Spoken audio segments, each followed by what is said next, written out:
नमस्कार, voice of Kinnaur 88.4 FM आप सभी सुन रहे हैं और मैं हूं आपका होस्ट नीरज सोलंकी। जी हां दोस्तों, आज काफ़ी खास दिन है। आज है अंतर्राष्ट्रीय योग दिवस और दोस्तों कहा जाता है कि स्वच्छ व स्वस्थ तन में ही स्वच्छ मन का निवास होता है। तो दोस्तों अपने मन को स्वस्थ बनाइए, स्वच्छ बनाइए और योग करते रहिए। दोस्तों आज इस खास उपलक्ष्य पर हमारी आरजे रक्षा ने एक खास शख्सियत के साथ काफ़ी खास चर्चाएं की हैं। चलिए दोस्तों आप सभी सुनिए उस पावन संदेश को और जानिए वो खास शख्सियत है कौन, आरजे रक्षा के साथ।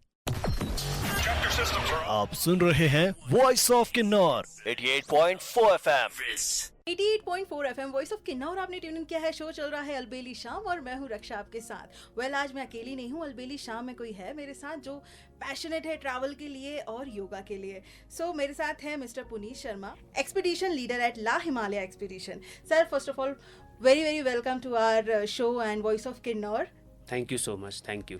फर्स्ट क्वेश्चन आपसे मेरा ये है कि आप क्या करते हैं, ये थोड़ा सा इन डिटेल हमारे लिसनर्स को बताइए, क्योंकि आपका पैशन और आपकी जो एक्सपर्टीज़ है वो देखकर तो मैं आपकी फ़ैन हो गई। Thank you so much.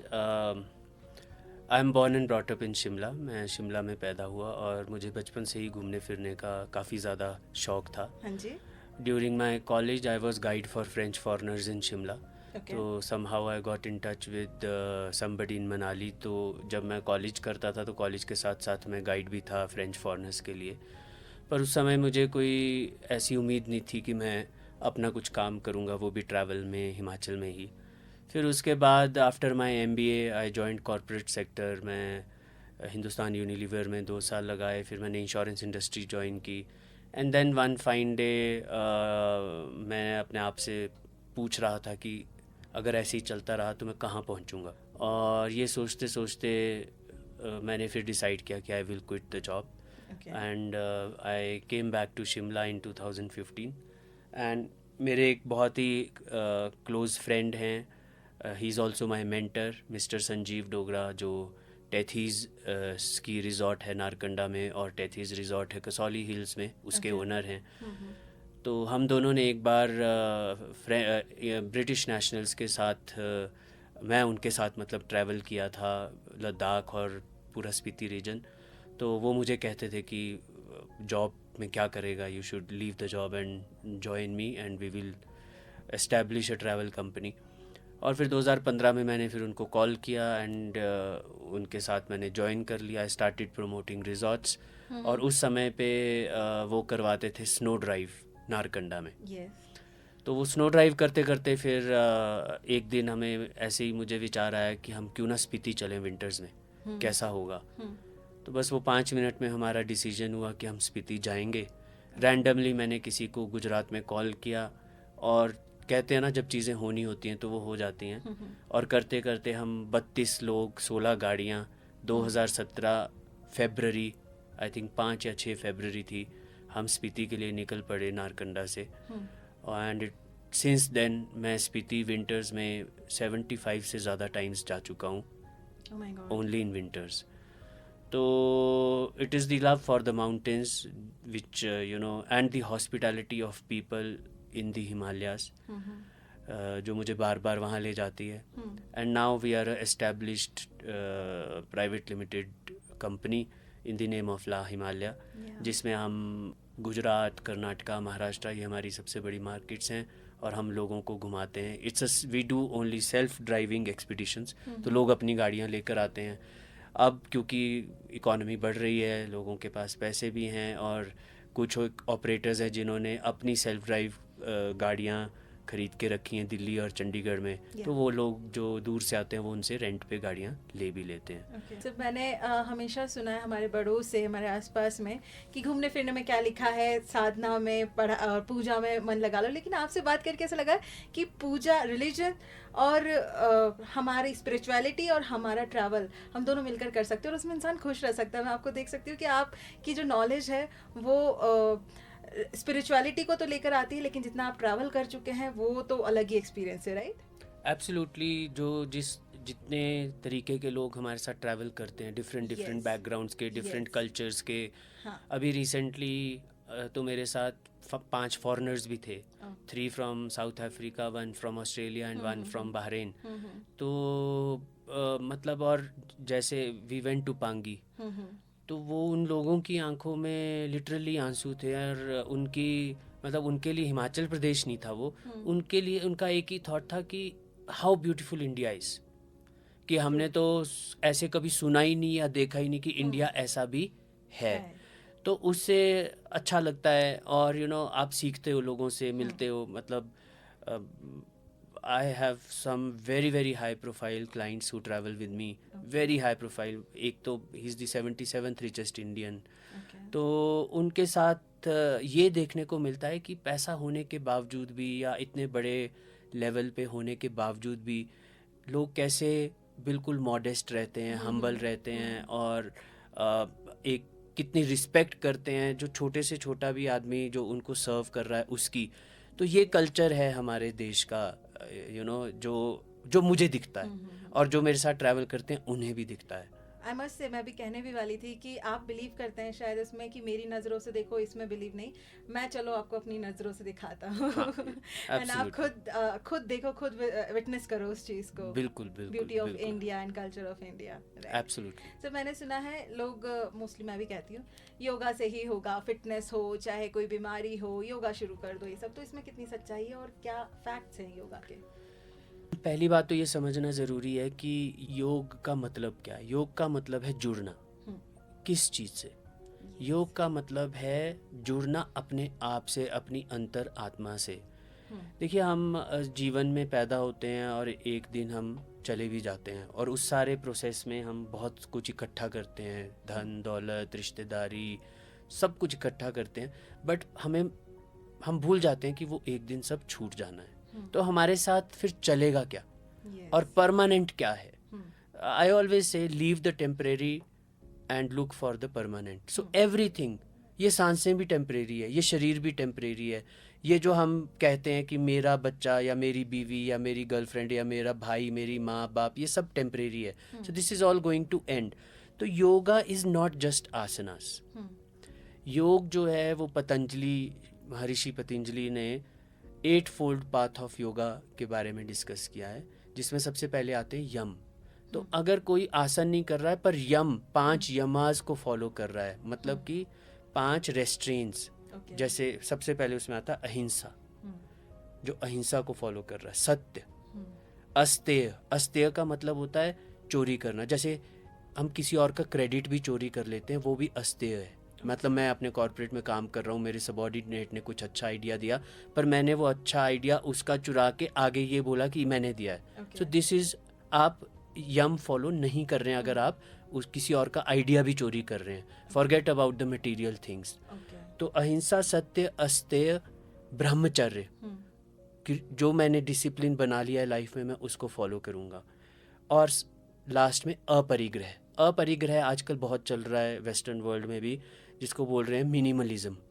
कि जो मुझे, मान लीजिए आप शॉपिंग मॉल गए, आपको कुछ नहीं चाहिए, आप घूमने गए हो, मगर टॉमी के स्टोर पे 60% 70% सेल लगी है, आपको चाहिए नहीं है पर आपने जाके खरीद लिया। किस लिए? आपकी अलमारी खोलिए तो आपके पास 10-10, 20-20 टी शर्ट्स पड़ी हैं, या आपके पास 10 जूते पड़े हैं। तो ये इससे कहते हैं इकट्ठा करना। इसका ऑपोजिट है अपरिग्रह। तो आप ये देखिए कि 500 ACE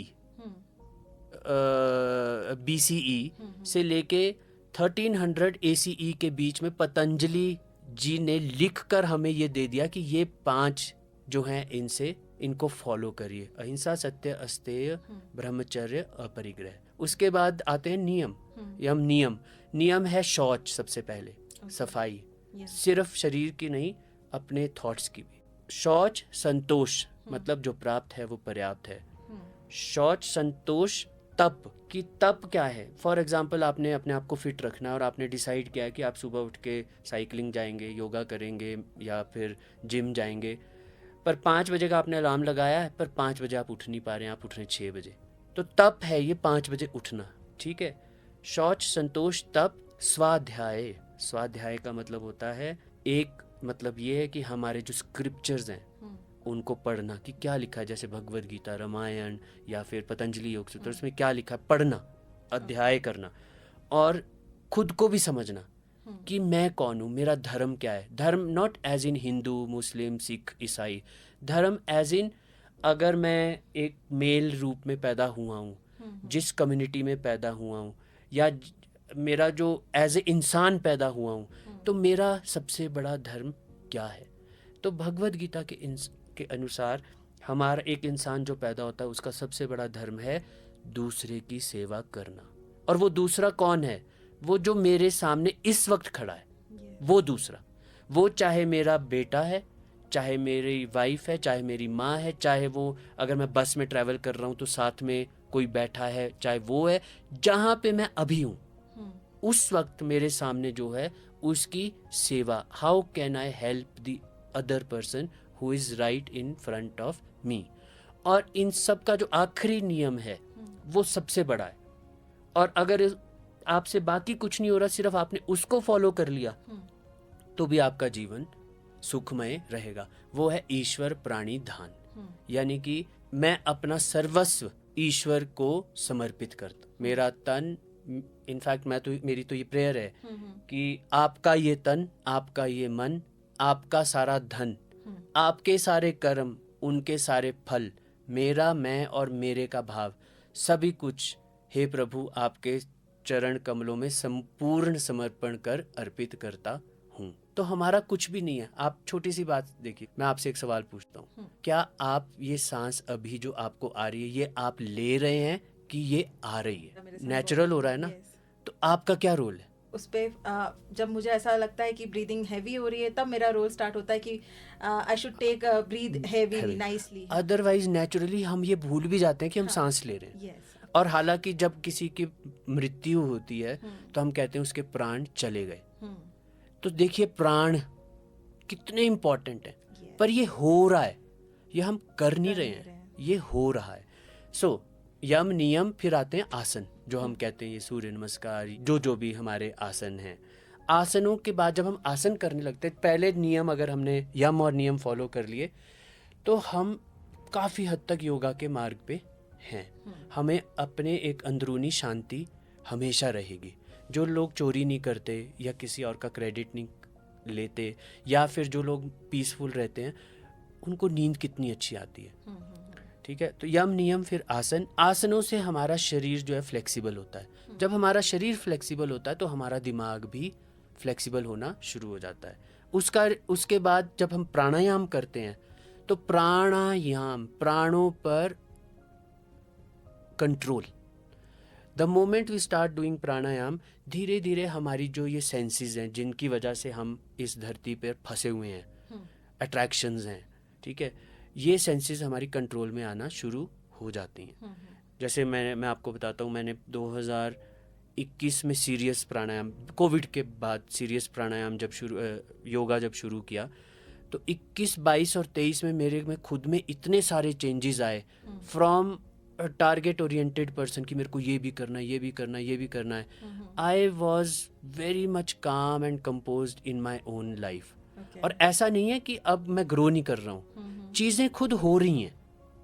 क्या मैंने सोचा था कि मैं यहाँ आके योगा सिखाऊंगा, मैं शिपकिला पे शायद पहला इंसान होऊंगा कि मैं योगा, नॉट शायद सर, आप ही पहले इंसान नहीं, मतलब ये मैं नहीं हूँ, ये सब हो रहा है। किससे? प्रभु कृपा से। क्यों?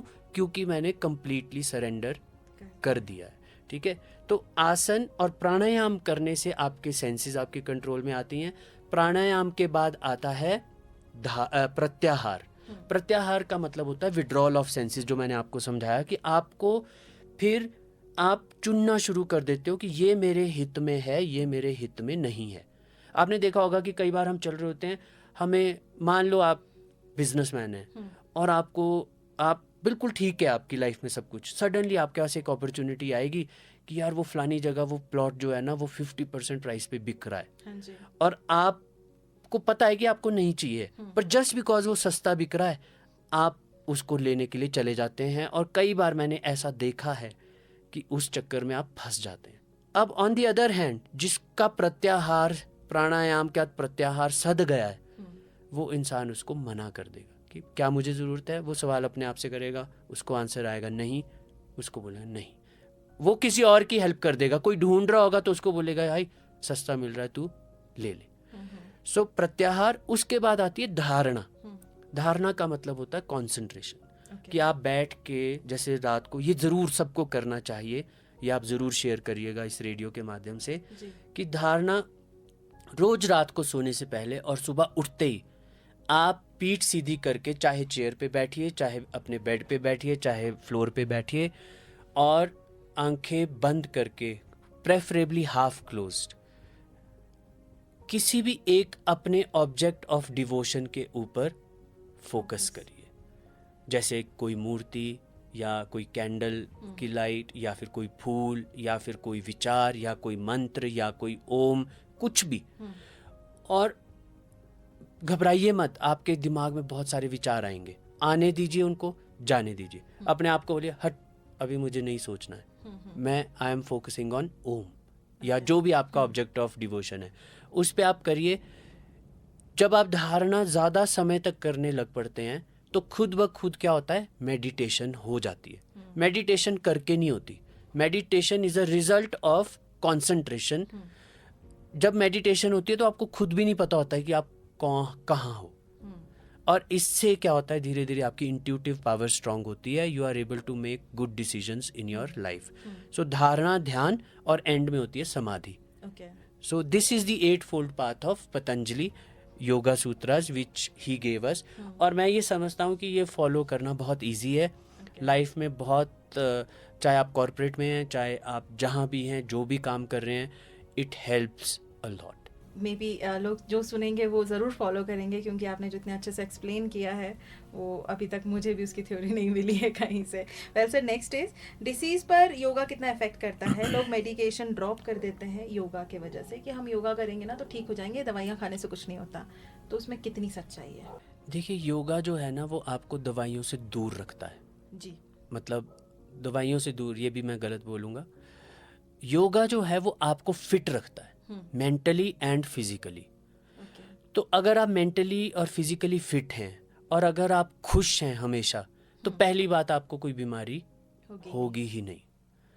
और अगर आपको कोई बीमारी हो गई है तो फिर आपको दवाई खानी चाहिए, दवाई खानी पड़ेगी। फिर चाहे आप आयुर्वेदिक लें, होम्योपैथिक लें, या एलोपैथिक लें, पर योगा को अपने लाइफस्टाइल में इंट्रोड्यूस करना ज़रूरी है। But it does not cure any disease. Yoga is not a cure, yoga is prevention. कई बार ऐसा हो सकता है कि आपने कुछ ऐसे आसन किए, क्योंकि देखिए, मैं ये मानता हूँ कि मैक्सिमम बीमारियाँ हमारे दिमाग की उपज से होती हैं। जब हम नेगेटिव सोचना शुरू करते हैं तो हम ऐसे हार्मोन्स या न्यूरॉन्स और प्रोटॉन्स को एक्टिवेट करते हैं, जो ये बीमारियां हमारी बॉडी में लाते हैं। क्योंकि जैसे मान लीजिए कोई ओवर ईटिंग कर रहा है। अब मैं आपको बताता हूँ, I used to have so heavy dinner. मैं लंच 1-1:30 बजे मेरे को ऐसे अटैक होता था कि मेरे को अब लंच करना है। सुबह ब्रेकफास्ट भी मैं हैवी करता था, बट योगा करने से धीरे धीरे मेरी भूख ही ख़त्म हो गई। अब कई बार मैं एक ही मील पे 24 घंटे निकाल देता हूँ और मुझे याद भी नहीं रहता कि मुझे भूख लग रही है। विच इज़ यस, मतलब आप कम खाना, ठीक है, कम खाना, पर वो खाना आपका तब कम होगा जब आपकी सेंसेस ऑफ टेस्ट आपके कंट्रोल में होंगी। अब मैं ये आइसक्रीम खा लेता हूँ, अब मैं ये चिप्स ले लेता हूँ, अब मैं ये मंचिंग, दिस इज़ बैड। तो इसलिए योगा से होगा। सो अगर आपको बीमारी है तो आप डॉक्टर को दिखाएं, but at the same time आप योगा करें। और ये भी याद रखें कि हर एक आसन हर एक इंसान के लिए नहीं है। हर एक आसन की कुछ लिमिटेशंस और कॉन्ट्रा इंडिकेशंस होती हैं। जैसे फॉर एग्जांपल, अगर आपको फ्रोजन शोल्डर है तो आप ताल आसन नहीं करेंगे, ठीक है, जिसमें आर्म्स को रेज करते हैं। या अगर आपका पेट में कुछ प्रॉब्लम है, या आपका एब्डोमेन का कुछ सर्जरी हुआ है या कुछ हुआ है, तो आप कोई भी पेट से रिलेटेड आसन नहीं करेंगे। It can harm you. तो आपको कोई हार्म नहीं होता है प्राणायाम में और बेसिक स्ट्रेचिंग में। तो आपको वो फिर प्रॉपर योगा इंस्ट्रक्टर से या प्रॉपर बुक्स को पढ़ के आपको ये सब करना चाहिए। इवन इफ आपको डिप्रेशन है तो भी आप सारे आसन नहीं कर सकते। यस, तो ये सब चीज़ें हैं। योगा इज़ नॉट जस्ट कि आपने किसी को यूट्यूब पे फॉलो किया और आप करते चले गए। इट इज़ वेरी पर्सनलाइज्ड कि आपको क्या है, कैसे है और कौन कौन से आसन करने चाहिए। उस हिसाब से आपको आगे बढ़ना चाहिए। Okay, so last question. What message would you like to share with mountaineers, mountain lovers, tourists and Kinnori people? तो सबसे पहले तो मैं धन्यवाद करना चाहूँगा किन्नौर के लोगों का और पहाड़ के लोगों का, क्योंकि उनका जो लाइफस्टाइल होता है वो बहुत ही गज़ब का होता है। सुबह जल्दी उठना, पैदल चलना, पैदल चलने से mostly you will find people are fit. और यहाँ के लोगों की लाइफ भी ज़्यादा होती है। वो उसका कारण ये होता है कि हम सांस जितनी धीरे लेते हैं ना उतनी लंबी हमारी लाइफ होती है। अगर हम इस थ्योरी पे बिलीव कर लें कि हमें एक एक सांस मिली हुई है जीने के लिए, से किसी को जितनी भी काउंट मिला हुआ है, तो जब वो सांसें ख़त्म होगी तो then you have to go leave this earth. तो कुत्ते को देखिए वो कितनी जल्दी हाँफता है, ठीक है, तो उसकी लाइफ 14-15 साल की ही होती है। कछुए को देखिए, कछुआ शायद 1 मिनट में 1 सांस लेता है, तो उसकी 150 से ऊपर लाइफ होती है, साल। तो इसीलिए जो हमारे ऋषि मुनि जो प्राणायाम जिन्होंने साध लिया था, अगर आप प्रॉपर प्राणायाम करेंगे, जैसे मैं जब प्राणायाम की प्रैक्टिस करता हूँ तो मैं 1.5 मिनट में 1 सांस लेता हूँ। जब हम अनुलोम विलोम या कह लीजिए नाड़ी शोधन करते हैं तो उसमें काउंट्स होते हैं, रेशियोज होती हैं कि ऐसे ऐसे सांस लेनी है। तो पहाड़ में लोग जो हैं वो ऑलरेडी बहुत धीरे सांस लेते हैं, क्योंकि वो चढ़ाई उनका और एटमॉस्फेयर का भी फर्क पड़ता है। तो we are already blessed having born in the mountains. पहाड़ी लोग तो पहले से ही ब्लेस्ड हैं, क्योंकि अगर हम बहुत ज़्यादा पैसे कमा भी लेंगे ना तो किन्नौर में आप कहाँ खर्चोगे, मुझे बताओ। Of course. है कि नहीं? सो मैसेज फॉर द पहाड़ी पीपल इज़ कि आप जैसे हैं वैसे रहिए। जो लोग आ रहे हैं उनकी सेवा करते रहिए। These people are lovely and very very hospitable. मैं तो अपने विंटर ट्रिप्स में लोगों के घरों में लंचेस ऑर्गेनाइज करता हूँ, तो लोग वो लंच खा के और उनकी हॉस्पिटैलिटी देख के वैसे ही परेशान हो जाते हैं कि how can one be so humble. और इतना सारा खाना प्यार से वो खिलाते हैं। मतलब एक हम रुकते हैं कि नहीं किसी के घर पे किन्नौर में ही खाना खाने के लिए, तो मज़ा आ जाता है। So thank you to the people of Kinnaur, be the way you are. और मैं यंग जनरेशन को ये मैसेज देना चाहूँगा आपके रेडियो के माध्यम से कि बाहर जाके दिल्ली गुड़गांव में कुछ नहीं रखा है। अल्टीमेटली आप जाएंगे वहाँ पे जॉब्स करेंगे, जब आपकी सैलरीज बहुत ज़्यादा हो जाएंगी और आपको रियलाइजेशन होगी कि सैलरी तो बहुत ज़्यादा है, पर अब आगे क्या मैं ये गंदी पोल्यूशन वाली लाइफ जीना चाहता हूँ। तो मुझे लगता है कि हमारे पास ऑलरेडी बहुत रिसोर्सेज हैं और हमें इन्हीं रिसोर्सेज को आगे बढ़ाना चाहिए। अपनी पढ़ाई का इन्हीं पहाड़ों में इस्तेमाल करना चाहिए। और यहाँ की क्वालिटी ऑफ लाइफ इनकम्पेरेबल है to the life which people lead in Gurgaon, Delhi और even international US and all other countries. So यही मेरा मैसेज है। Thank you. Thank you so much, sir, for giving us your time and valuable words. It means a lot. Thank you so much. Thank you so much. Voice of Kinnaur, 88.4 FM.